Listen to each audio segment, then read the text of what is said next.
सालों पहले राजा नाथ का शासन शिवानगर पर हुआ करता था। राजा की 3 रानियां थीं। राजा अपनी तीनों पत्नियों से सबसे ज़्यादा अपनी पहली पत्नी को प्यार करता था, क्योंकि वो बहुत सुंदर थी। उसकी सुंदरता के कारण राजा दूसरी और तीसरी पत्नी पर ध्यान नहीं दे पाता था। वह अपनी दूसरी पत्नी को दोस्त मानता था और तीसरी पत्नी पर बिल्कुल गौर नहीं करता था। इधर राजा की तीसरी पत्नी उससे बेहद प्रेम करती थी, लेकिन राजा को तीसरी रानी का प्यार कभी दिखाई ही नहीं दिया। वो हरदम अपनी पहली पत्नी के साथ ही व्यस्त रहता था। ऐसे ही कई साल बीत गए। रोज राजा की तीसरी पत्नी इसी उम्मीद में रहती थी कि राजा आज उसके पास आएंगे, आज वो कुछ प्रेम भरी बातें करेंगे। लेकिन ऐसा कभी कुछ नहीं हुआ। इसी तरह कुछ वर्ष बीत गए।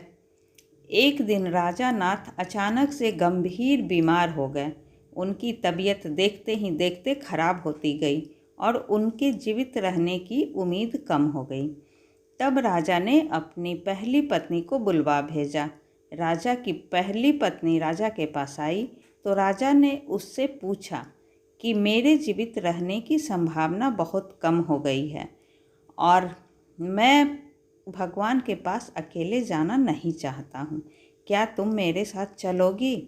राजा की बातें सुनकर रानी ने उनके साथ जाने से मना कर दिया और कहने लगी कि अभी मेरा जीवन बचा हुआ है और मैं अभी और जीना चाहती हूँ, इसी वजह से मैं आपके साथ नहीं जा सकती। ऐसा कहकर पहली रानी राजा के कमरे से बाहर चली गई। तब राजा दूसरी रानी को बुलाने के लिए कहता है। दूसरी रानी को जब पता चलता है कि राजा अपने अंतिम क्षण में हैं और वो अपने साथ अपनी पत्नी को लेकर जाना चाहते हैं, तो वो राजा के पास जाने से ही मना कर देती है।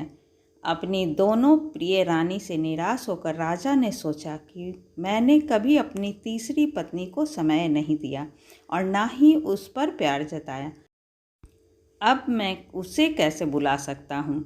राजा ऐसा सोच ही रहे थे, तभी तीसरी रानी बिना बुलाए राजा के पास पहुँच गई। तीसरी रानी को राजा की इच्छा पता होती है, इसलिए वह सीधे राजा से कहती है, स्वामी, मैं आपके साथ चलने के लिए तैयार हूँ। रानी की बात सुनकर राजा को बहुत खुशी हुई। साथ ही उन्हें यह निराशा हुई कि उसने सारी जिंदगी उस रानी से ठीक तरह से प्यार नहीं जताया, लेकिन यही मुझसे सबसे ज़्यादा प्रेम करती है। उसी वक्त राजगुरु एक जाने माने वैद्य को लेकर आते हैं, जो राजा का इलाज कर ठीक कर देते हैं। राजा ठीक होते ही अपनी तीसरी रानी से प्रेम करने लगा।